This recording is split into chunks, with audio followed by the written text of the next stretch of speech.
जिले की हलचल। आकाशवाणी लखनऊ से प्रस्तुत है जिले की हलचल। आज सुनिए बिजनौर और मुजफ्फरनगर जिलों की हलचल। पहले सुनते हैं बिजनौर जिले की हलचल। आलेख और स्वर है अतुल गर्ग का। मंडलायुक्त मुरादाबाद मंडल आंजनेय कुमार द्वारा कलेक्ट्रेट परिसर में NRLM के अंतर्गत विकसित विद्युत प्रेरणा मोबाइल एप्लीकेशन का शुभारंभ किया गया। उन्होंने कहा कि अब विद्युत प्रेरणा ब्रांड की संपूर्ण आपूर्ति श्रृंखला प्रबंधन विद्युत प्रेरणा मोबाइल एप्लीकेशन के माध्यम से संचालित होगी। यह मोबाइल एप्लीकेशन जनपद बिजनौर में विद्युत प्रेरणा ब्रांड से जुड़े स्वयं सहायता समूह के निर्माताओं विक्रेताओं के लिए एक एकीकरण डिजिटल मंच के रूप में विकसित किया गया है, जिसके माध्यम से अब विद्युत प्रेरणा ब्रांड की संपूर्ण आपूर्ति श्रृंखला प्रबंधन प्रणाली को पूर्णतः डिजिटल रूप में संचालित किया जाएगा। उन्होंने बताया कि यह मोबाइल एप्लीकेशन विद्युत प्रेरणा ब्रांड से जुड़ी लगभग 35,000 दीदियों के लिए अत्यंत उपयोगी सिद्ध होगा, जिसके माध्यम से उत्पादों की आपूर्ति, ऑर्डर प्रक्रिया, भुगतान तथा लेखा जोखा प्रणाली पूरी तरह डिजिटल, पारदर्शी और समयबद्ध बन सकेगी। इस पहल के अंतर्गत वेब पोर्टल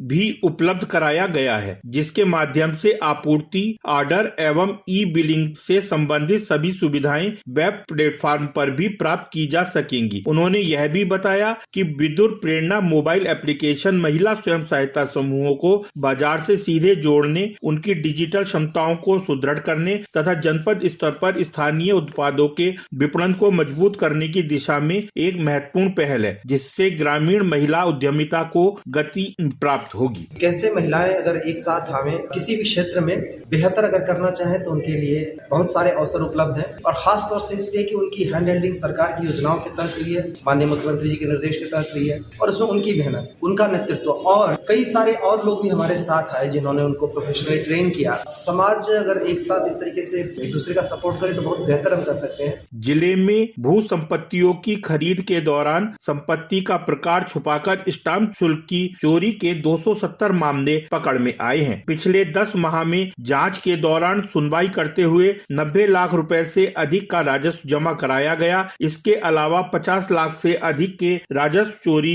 के भी 2 मामले पकड़ में आए हैं, जिसमें कम स्टाम्प लगाकर बेईमानामा कराने वाले नोटिस जारी होते ही कोर्ट में चले गए। AIG स्टाम्प आशुतोष जोशी ने बताया कि भू संपत्तियों की खरीद के दौरान भूमि की प्रकृति छुपाकर कम स्टाम्प लगाए गए हैं, जिससे 10 करोड़ से अधिक के राजस्व का नुकसान हुआ है। नोटिस जारी किए गए हैं। अब संबंधित से अर्थदंड और ब्याज सहित राजस्व की वसूली की जाएगी। उन्होंने बताया कि 2 प्रकरणों में शुल्क चोरी 50 लाख से अधिक, जबकि 7 मामलों में 20 लाख से अधिक और 50 लाख से कम है। जसजीत कौर जिला निर्वाचन अधिकारी और जिलाधिकारी बिजनौर को राष्ट्रपति द्रौपदी मुर्मू द्वारा राष्ट्रीय मतदाता दिवस के अवसर पर विशेष गहन पुनरीक्षण कार्यक्रम के अंतर्गत ट्रेनिंग और कैपेसिटी क्षेत्र राष्ट्रीय पुरस्कार प्रदान किया गया। उन्होंने बताया कि जिला प्रशासन द्वारा मतदाता सूची के विशेष गहन पुनरीक्षण को बिना किसी गलती के लागू करने के लिए एक मजबूत और चुस्त ट्रेनिंग और क्षमता निर्माण ढांचा तैयार किया गया और अंतर विभागीय सामंजस्य के साथ कार्य किया गया। उन्होंने बताया कि सुपरवाइजर्स तथा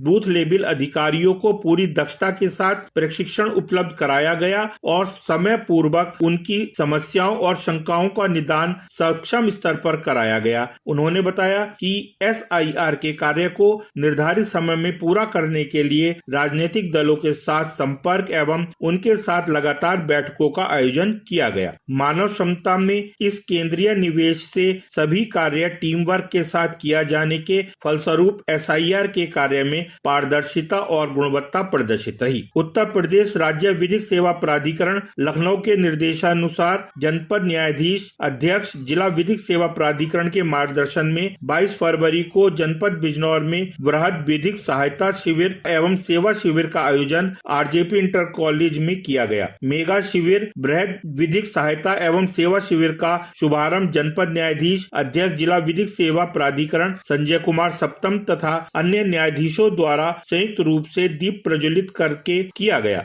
विधिक सहायता एवं सेवा शिविर में जनपद बिजनौर में सरकारी विभागों, पुलिस विभाग, नगर निकायों सहित अन्य विभागों द्वारा बढ़ चढ़कर प्रतिभाग किया गया। बिजनौर जिले की हलचल के बाद आइए सुनते हैं मुजफ्फरनगर जिले की हलचल। आलेख और स्वर है रणवीर सैनी का। मुजफ्फरनगर जिले में होली के पर्व की धूम है। होली का पर्व यहाँ परंपरागत तरीके से हर्षोल्लास के साथ मनाया जाता है। होली के एक सप्ताह पूर्व से ही होली के कार्यक्रमों का आयोजन प्रारंभ हो जाता है। रंग गुलाल के साथ होली का उल्लास गाँव और गलियों में स्पष्ट दिखाई देता है। होली के पर्व को लेकर जिला प्रशासन ने व्यापक सुरक्षा व्यवस्था की है। मुजफ्फरनगर में 224 पात्र एवं जरूरतमंद परिवारों को मंत्री कपिल देव अग्रवाल ने प्रधानमंत्री आवास योजना के अंतर्गत निर्मित आवासों की चाबियां सौंपी। जैसे ही लाभार्थियों को चाबी मिली, उनके चेहरों पर संतोष, सुरक्षा और नए जीवन की शुरुआत की चमक स्पष्ट दिखाई दी। भोपा बाईपास स्थित प्रधानमंत्री आवास योजना के अंतर्गत लगभग 16 करोड़ रुपए की लागत से 224 पक्के एवं सुव्यवस्थित आवासों का निर्माण कराया गया है। इन आवासों का उद्देश्य आर्थिक रूप से कमजोर एवं बेघर परिवारों को सुरक्षित, सम्मानजनक और अस्थायी आवास उपलब्ध कराना है। मुजफ्फरनगर विकास प्राधिकरण परिसर में आयोजित कार्यक्रम में बड़ी संख्या में लाभार्थी, परिवार, जनप्रतिनिधि एवं अधिकारी उपस्थित रहे। इस अवसर पर नगर विधायक एवं राज्य मंत्री कपिल देव अग्रवाल ने कहा कि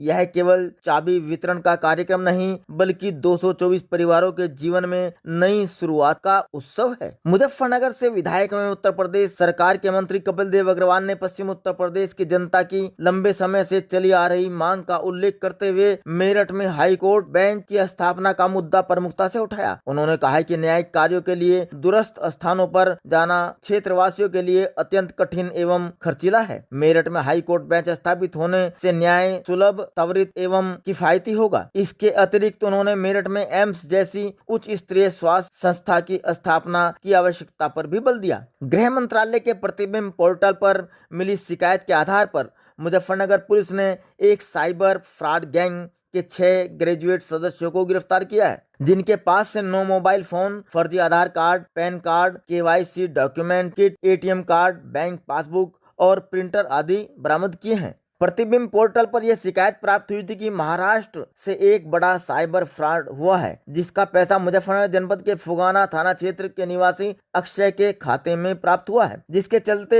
मुजफ्फरनगर साइबर सेल पुलिस ने इस मामले में जांच शुरू की तो पता चला कि एक साइबर फ्रॉड गैंग मेक माई ट्रिप का एक फर्जी पोर्टल तैयार कर साइबर फ्रॉड की घटनाओं को अंजाम दे रहा है। जिसके आधार पर पुलिस ने इस गैंग के 6 सदस्यों को गिरफ्तार किया है, जबकि इस गैंग के 2 सदस्य राजा और अनुराग अभी भी पुलिस गिरफ्त से फरार है, जिसकी गिरफ्तारी के लिए पुलिस लगातार दबिश दे रही है। जिन्होंने पूछताछ के दौरान बताया कि ये फर्जी डॉक्यूमेंट के जरिए बैंकों में अकाउंट खुलवाते हैं और इसके बाद साइबर फ्रॉड कर उनका पैसा इन्हीं अकाउंट में मंगाया जाता है। फिर ये लोग इस पैसे को USDT कन्वर्ट करके आगे भेज देते हैं। जो इनका कमीशन होता है उसे ये अपने पास रख लेते हैं। बताया जा रहा है कि 2 महीना में इन लोगों के खातों में 30 लाख रुपए आए हैं। इस गैंग पर महाराष्ट्र, गुजरात, तमिलनाडु, दिल्ली और यूपी जैसे राज्यों में तकरीबन 100 कंप्लेंट दर्ज है, जिसमें अब तक 80 करोड़ रुपए का फ्रॉड होना पाया गया है, जबकि ये आंकड़े अभी जांच में बढ़ भी सकते हैं। मुजफ्फरनगर की बुढ़ाना कोतवाली पुलिस और बदमाशों के बीच मुठभेड़ में 50,000 का इनामी बदमाश अमजद मारा गया है। दोनों तरफ से इस मुठभेड़ में अंधाधुंध फायरिंग हुई। इस फायरिंग में एक 50,000 रुपए का इनामी बदमाश अमजद पुलिस की गोली लगने से घायल हो गया, तो वहीं बदमाश की गोली से एक सब इंस्पेक्टर संदीप और सिपाही अशफाक भी घायल हो गए, जिसके चलते तुरंत पुलिस ने सभी